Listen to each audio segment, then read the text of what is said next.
អាសូរចិត្តអាណិតម៉ែអស់9ខែម៉ែពោផ្ទៃ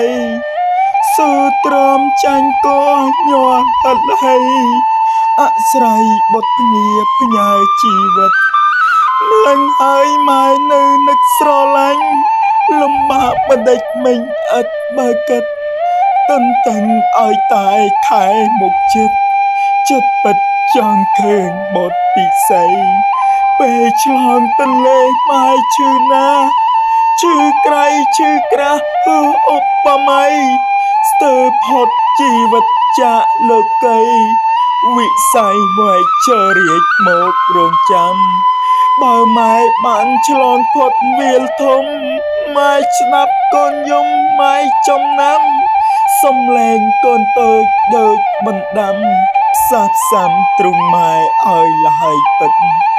ម៉ែជីងចំកូនម៉ែថ្នាក់ថ្នម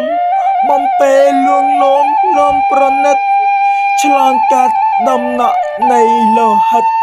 ផ្ដិតដោយអារម្មណ៍ដ៏ថ្លាស្អាត